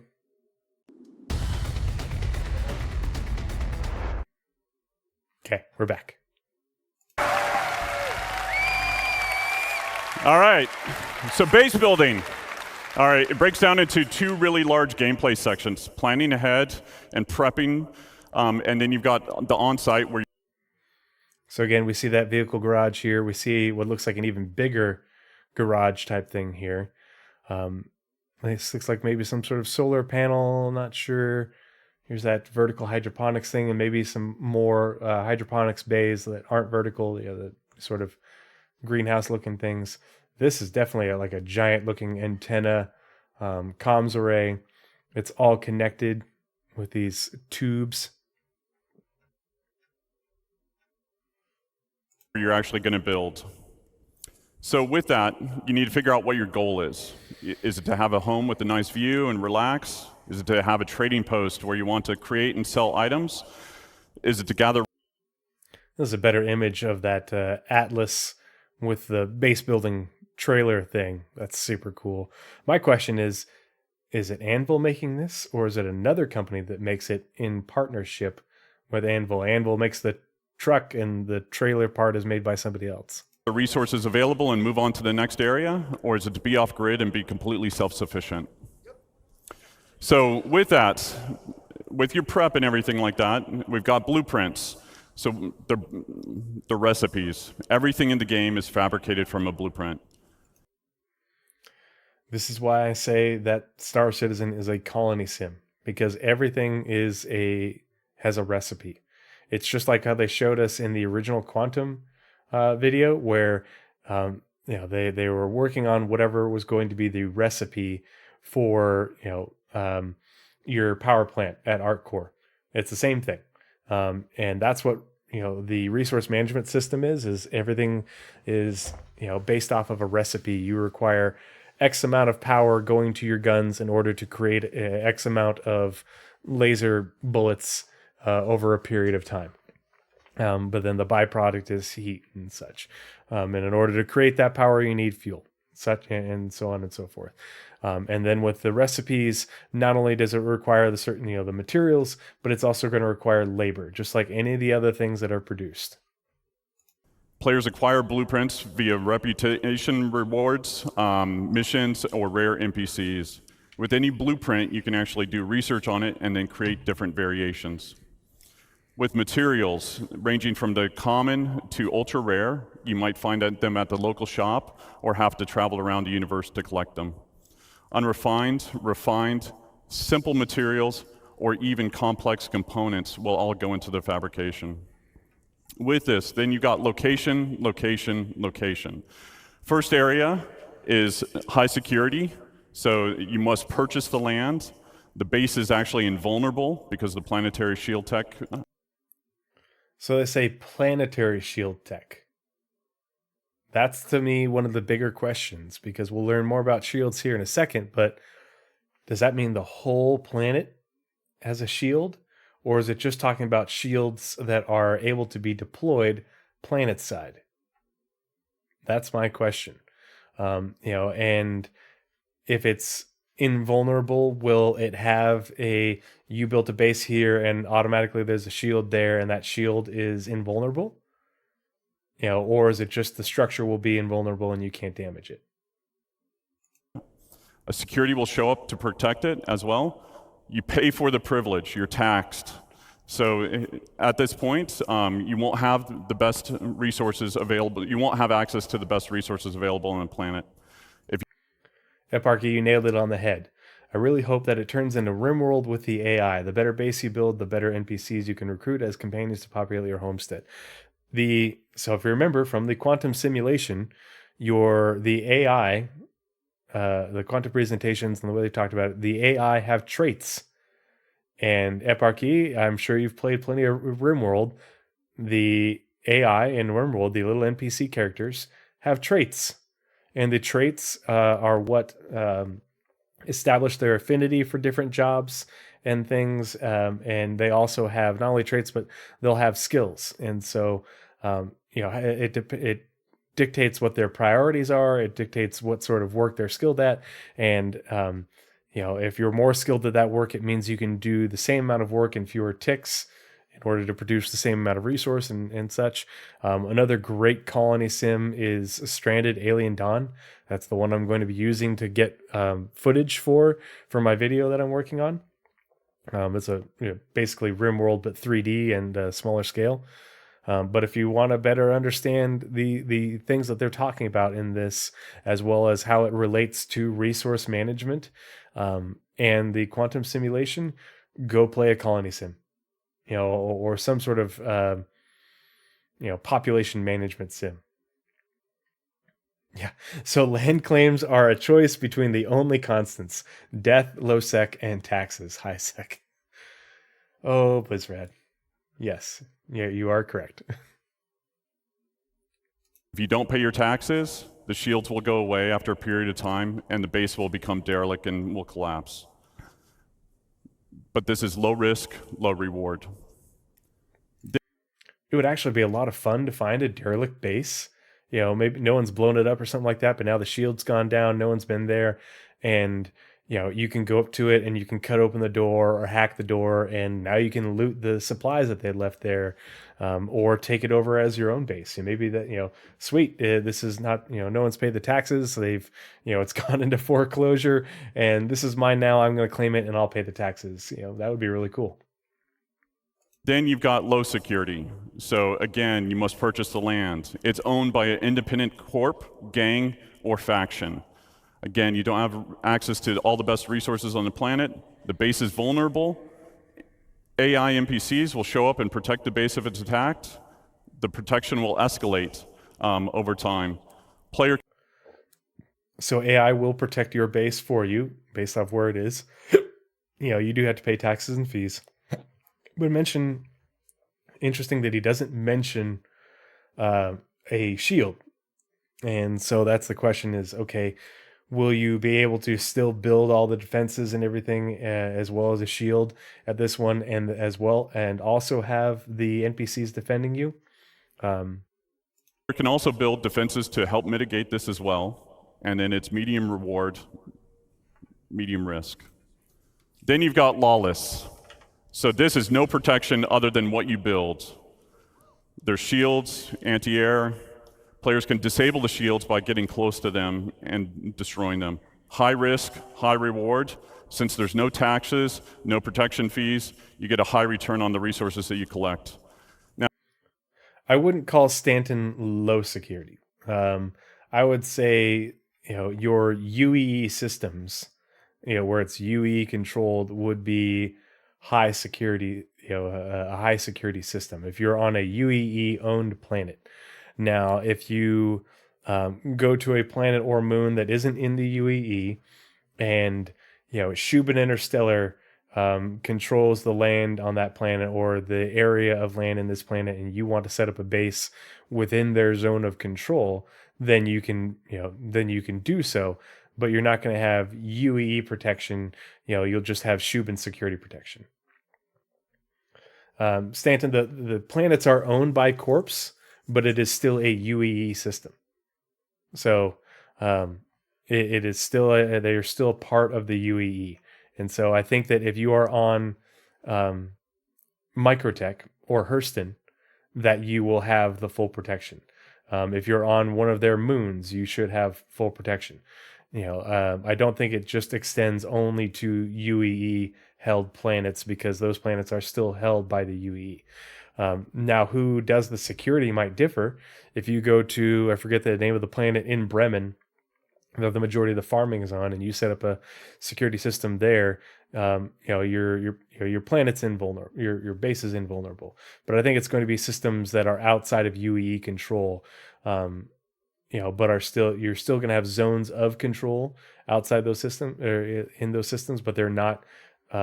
It's not a UEE system, if that makes sense. If you look at the star map, you'll see that there are systems that aren't owned by the UEE, but they aren't Pyro or Null or even Cathcart or something like that. There are just systems that are unclaimed, but there will be corporate interests there, or you might, like you said, it might be a gang that you are. The gang controls this planet or this part of this planet or moon, and you are wanting to set up a base there. You have to get reputation from them in order to put a land claim down, but they will provide security for your base in addition to what you place. Now, there's some cross-shard and server meshing considerations that will kind of adjust this design in the future, but we'll get into that later once we're really building it. So from here, you've got the tools. So this is what we would consider a surveyor. I love this little guy. I love this little surveyor thing. It reminds me of those stand-up lawnmowers. You stand on the back of the lawnmower and you're just doing that whole deal. That's what it reminds me of. It's like a little space John Deere. I think it's great. My question is, surveyor tool, hover trolley, small structures, like they don't do a good job of differentiating in this what the difference is between small and large, small, medium, and large structures. With this, we want to actually cater to everybody's playstyle, whether you're solo or in an org. With this, you got different buildings that you can produce, from small, medium to large to XL or XL. So with the surveyor tool, you can only build the small buildings. With a vehicle, you can build small and medium-sized buildings. With the Galaxy, you can build small to large structures. And then obviously with the Pioneer, Pioneer can do it all, and it still works as a mobile base, and we'll talk about some of the more expanded features that we're adding to it and later on. Still works as a mobile base, and here, we'll listen to what he says again, because I think that this is important. Pioneer can do it all, and it still works as a mobile base, and we'll talk about some of the more expanded features that we're adding to it and later on. So there are going to be more features that they're going to be adding to the Pioneer, on top of the fact that it's a mobile base, but there's going to be more that it can do beyond what they've talked about before. So I think that's a very important note. But wait, there's more, to the Pioneer, and wait. So, and then it's also, we're exploring what can be done in space, not just on the planet. So we're exploring what can be done in space, not just on the planet. And so this is not the first time we've heard this, but it's the first time we've heard it confirmatory in relations to players.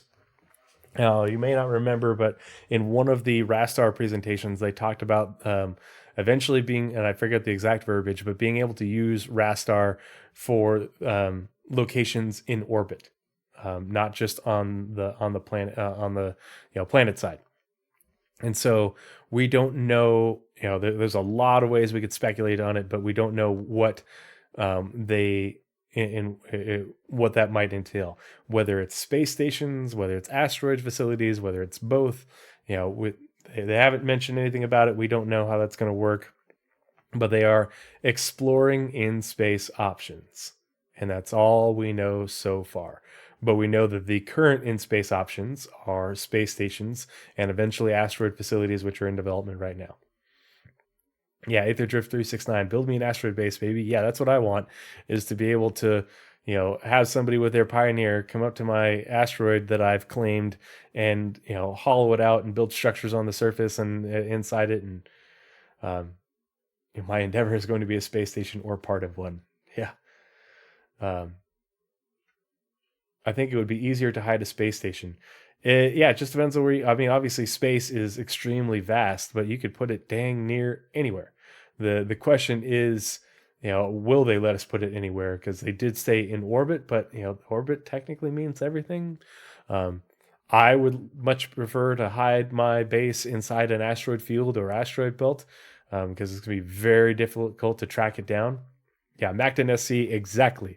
100% deep in the Glacium Ring in Nix, which has like a nebula. It's not only is it an asteroid field, but it's a damn thing is like basically within a giant nebula. It would be so difficult to track you down. And if you and your friends are the only ones with the coordinates, then sweet, you're good to go. No one will ever know, find where it is unless for some reason they're able to breadcrumb you back. Yeah. I'm going to be keeping good rep of the Moraine. Yes, absolutely. I'm on board with that 100%. And if you're not aware, the Moraine is one of the gangs that they have planned for the Nix system, and they've got a little bit of lore for them that was posted in one of the lore makers community questions. So from here, you set off on your journey. So with the land claim, you put your tool down where you want, you launch the drone that is built into the machine, and then from there, this allows the player to access the base building and also land claim mode. With the land claim coordinates, Pyro 3, hostile, and then it gives you resource probability, TI22, so like titanium, 50%, nickel, 7%, iron, 26 point, or is it 22 point? No, that's iron 87%, and then kilometers, maybe that's the perimeter, 22 kilometers out. claim modes, the player can actually change the size and position of what area they want to claim, and it also shows you the cost and taxes associated with it. If it's in a taxable zone and you don't own the land, this interface will default to it. So I hate to say it because it's like, oh, this is almost like a dark joke, but you're going to be able to own property in SC long before you'll be able to afford to own property in real life. Womp womp. But look at these little guys.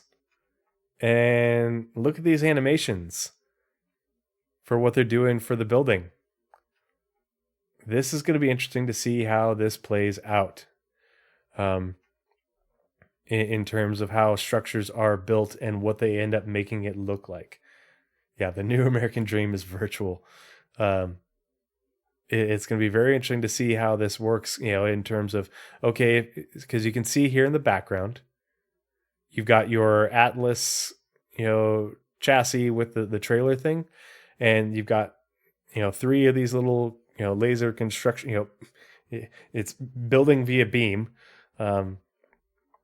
doing the construction. And so Part of the crew, part of the ship. part of the ship, Part of the crew, part of the part of the ship. ship. Part of the crew, part of the ship. Part of the crew, part of the ship. Thank you for the follow, Major Star Stuff. But is that how they differentiate? By, okay, if you only have in your little surveyor trolley, you only have one of these guys, and with the tractor trailer combination, maybe you have four.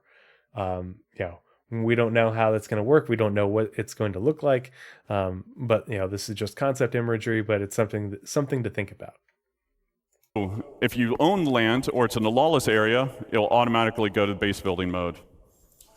So with the overhead view of the land, you can actually place down buildings exactly where you want.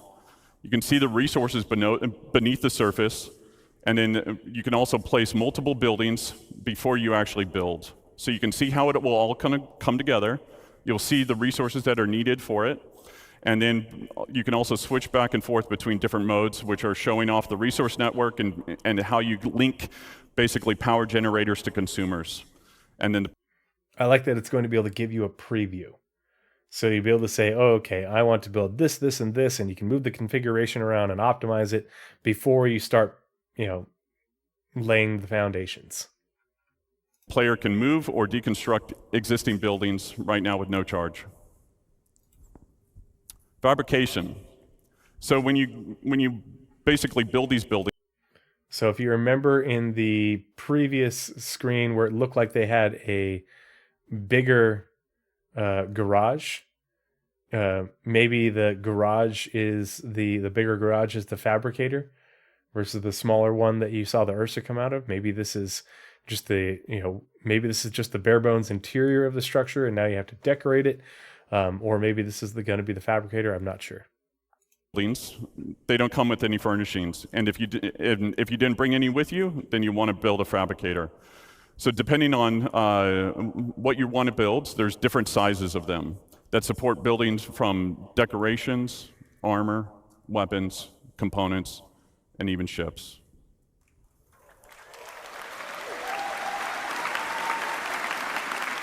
So Notice how they mentioned ships at the very end.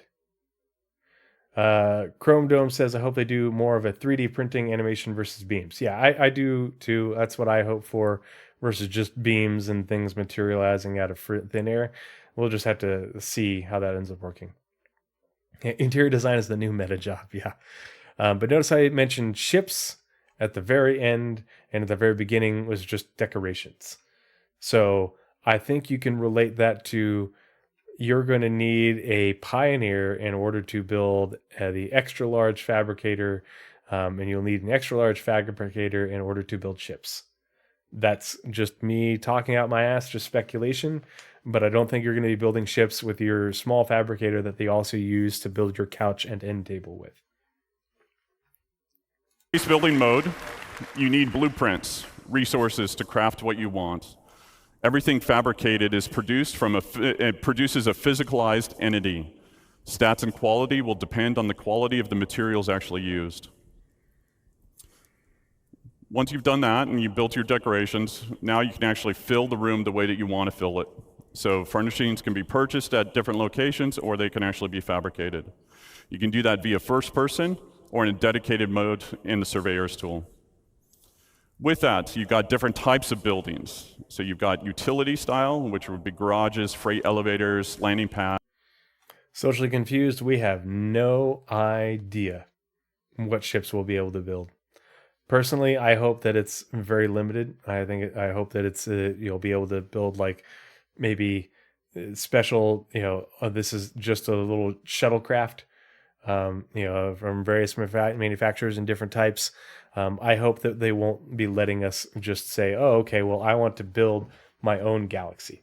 Yeah, starter ships, basic profession ships, because it just doesn't make lore sense why we would be able to set up a little base, maybe not a little base, maybe it's a pretty sprawling base, but then be able to replicate the industrial capacity of a mega corporation that builds giant starships.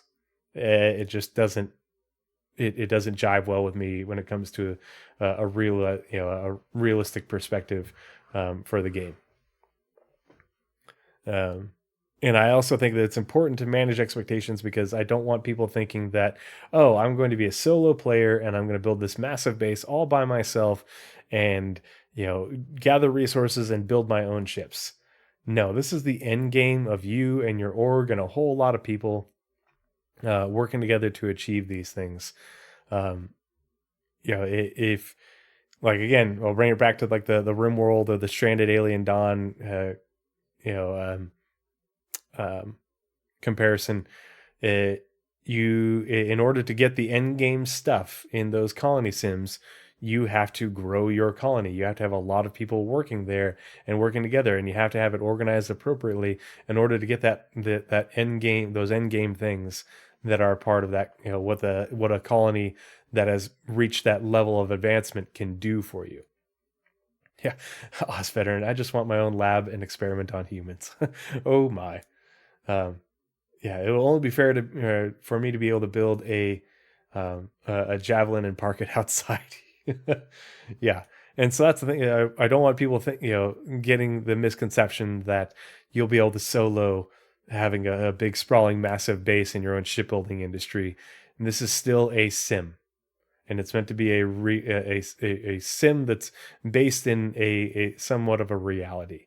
And so you with your org mates and a whole bunch of NPC crew that you're paying might be able to build, some ships and make some good amount of money.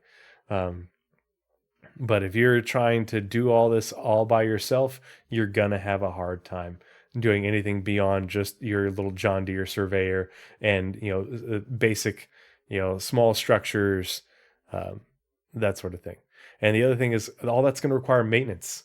And if you're doing it all by yourself, then you're never going to get anything else done. But if that's your gameplay and you just want to sit there and and work on your base, then by all means do it. You just where's the money and resources that you need going to come from? It should be a challenge. Ads, storefronts, and then you've got extractors. So with extractors, freight elevators, landing pads, you've got different types of first person or in a dedicated mode in the surveyor's tool. With that, you've got different types of buildings. So you've got utility style, which would be garages, freight elevators, landing pads, storefronts. And then you've got... So this is just like with the distribution centers. This is also part of why they are pausing Quantum, in my opinion, is because Quantum will hook into these things as well. If you place an order, if you're at your base and you need X amount of something, you should be able to place an order for that and have that go into Quantum and have either a player or an NPC fulfill that order for you. And then, that a ship will come and it'll deliver those resources that you need, and the money goes out and so on and so forth. But they don't want to have to refactor things after introducing this, and have it not hook into Quantum appropriately.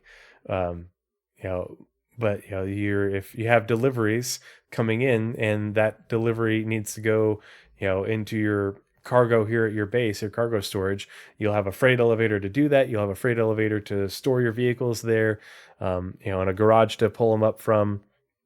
You'll be able to sell stock, have an inventory and a stock there in order to sell things from, so people can come here, and okay, well I've been I'm Ghost 1800. I've been stockpiling railguns for the last 2 years, and come browse my wares, as well as other services. But then of course we've got your production things, mining lasers, drills and pumps, water extractors, in order to get resources for resource management. Got extractors. So with extractors, we want to make sure that nothing in regards to resource gathering is fully automated. A level of player engagement is always needed. So you're not going to be able to build this and set it and forget it. This is just like in a colony sim where, in order for, that module that produces a resource, a colonist will have to go to that module and do a certain amount of ticks based off their skill with that job in order to produce a resource. And a player can do it, an NPC can do it. They've talked about these sorts of things with building the AI and the different, not just the animations, but the different job functions that they can do. And you'll be able to do it. The AI will be able to do it, but one way or another, someone will have to do it. You won't be able to just build this and then fly off and leave it for a week and come back to a huge stockpile of resources. It'll just stop working. Nick talked about before, there are different types of commodities, radioactive, perishable, etc. What you'll be doing is pulling out full containers. Then from there, it'll be repairing, or there's wear and tear associated with it, or even misfires like you saw in Thorsten's talk and Guillermo's talk yesterday. Part of the ship. Part of the crew. Part of the ship. Part of the crew. Part of the ship. Thank you for the follow, Noble Niner. Thank you so much for your support. Thanks for coming and hanging out. There's also upgrade paths for making them more efficient or resilient. Power generators. So with different types of power generators, there'll be some that are more cost-effective as well as effective in different. I think this looks super cool. Oh, Semper Fi, one of my people. Good to see you. Happy early birthday, brother. But I like that they're giving you multiple different types of power generators. You've got your geothermal, you have solar panels, you have things, fuel generators, so something that uses some sort of consumable fuel, windmills, a fusion power plant, as well as temporary storage like in batteries. Again, this is a freaking colony sim. But this incentivizes you to make different decisions about where you place your base. You can go to a base location and be like, oh, sweet, this is going to be perfect. I've got, the minables here that I want, and here's a ridge line, right next to it with, and it's really windy, and sweet, I'll get free energy from my solar panels. Or you land on a planet and you're like, oh, I want to be mining here, and I can move it, my base, a couple of kilometers this way, and I'll be sitting right on a geothermal vent while still being able to do my minables, and that way I can get free power. Or if you don't have those, you can always have, fusion or using fuel, but again, you're gonna have to have inputs, and the geothermal will take geothermal heat, but this is going to require maintenance for it to continue to work. Avidicus, with all this, I feel like this may not be finished in my lifetime. I don't think that's the case at all. And I think that the reason they're working on this now is because they've come to an inflection point where they can work on these things and they can get it going. Now, do I think that this feature to get it complete will take a while? Yeah, couple years. But with how many people they have working for CIG right now, how many they're going to have in the future, because they're still going to be hiring. The goal is like 2,000 people almost. I don't know what the actual number is now, Noble. I'm not concerned with their ability to build this feature and get it in game. But at the same time, I don't think we're going to be seeing this next year.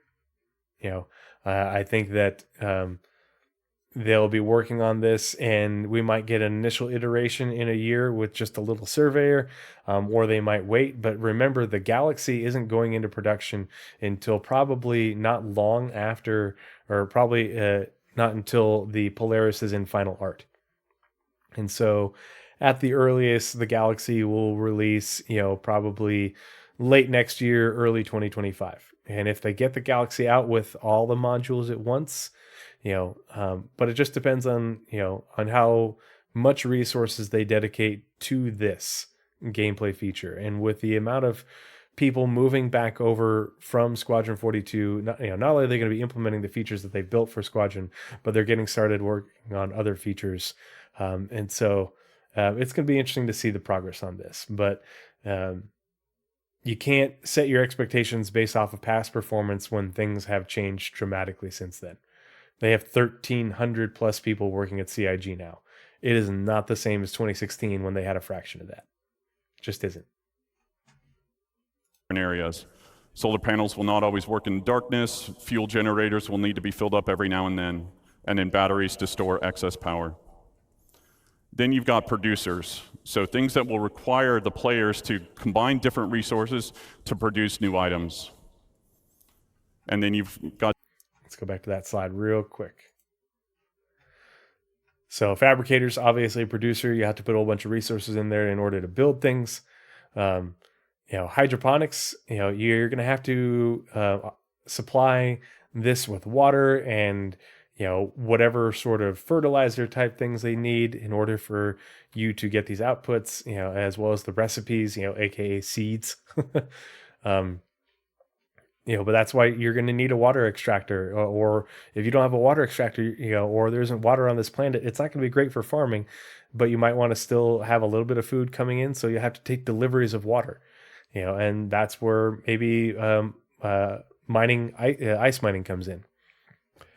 Pharmaceuticals, drug labs, refineries. So you'll be able to take things that are mined and refine them. They showed off refineries at the outposts in development recently as well. But again, all this is going to take labor. It's going to take you and your org mates and NPCs that you hire.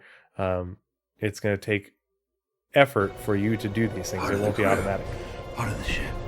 Part of the crew. Part of the ship. Part of the crew. Part of the crew. Part of the ship. Part of the crew. Part of the crew. Part of the ship. Avidicus, thank you so much for the follow. Really appreciate your support. Thanks for coming and hanging out with us. Yeah, the game's huge. It's a most everything game. That's the thing, is it isn't just a colony sim. It's a dogfight sim, space dogfight sim. It's a mining gameplay sim. A space trucker sim. It's a whole bunch of things. It's a whole bunch of different niches coming together in one giant monstrosity. Different resources to produce new items. And then you've got defense. So anti-air, anti-personnel, and then shield generators. There we go. So we've got defenses. You've got, here's your base shields. You've got your turrets, and those look pretty sizable. That was pretty big. But obviously you've got anti-air turrets. They're going to have anti-personnel and probably like anti-tank type turrets, your shield generators, and all of these things are going to require power, and for them to run. If you're running ballistics or missile turrets and such, those are going to require munitions, and a place to store them. If they run out, you're going to have to reload them. This all, again, this is a colony sim. They are adding the colony sim aspect to the game. They're starting production of it. And then the big one. We start development Q1. So, that's me. Thank you all. Thank you for coming. It's wonderful to see you. All right, so we're going to come out of that really quick. And I think there's the reason that they are getting started on development with this now is so that in 2 years, when we're, we not only have Stanton, we have Pyro, we have Nyx, and maybe another, couple, system or two, and they are, we're approaching dynamic server meshing, V1 or something like, give or take. There's going to be a lot more game space, and we're going to have much higher player counts for our servers. And say they are getting started on production on this as well as other things in order to allow for the game to feel more complete and to have these features in the game when it reaches that point. So that way, and not only so the developers aren't the ones building and having to place POIs, but players can do it as well. Because this is just basically giving us the opportunity to use the tool that they've built for making POIs to do it ourselves. It's so the timing is right now, and that's they start production Q1 2024, and that's the big caveat. Start production. This is a feature that's going to be worked on for multiple years, and I think at the earliest we will see it, see it in game, into towards the end of 2025. That would be my guess. if I was just going to spitball. But it's the timing is right for them to get to work on this alongside some of the other things that we're seeing because of where they are with server meshing now, and the tools for building star systems, that the game environment is going to be rapidly expanding. And they, not only are they building up their tools for them to be adding POIs because the servers will be able to handle it. Hence those giant distribution centers, and how I talked about that earlier. But also with players adding POIs and our own bases to do things, and the gameplay that goes with. So that's been it for Destination Adventure for this evening's stream. I'm going to be continuing on, and we're going to be doing life in the first person. So all the FPS stuff. But first, I'm going to switch back to the other window. That way, it just, when I download the recording, it will create a timestamp for me that's easy to find when I break up the recording.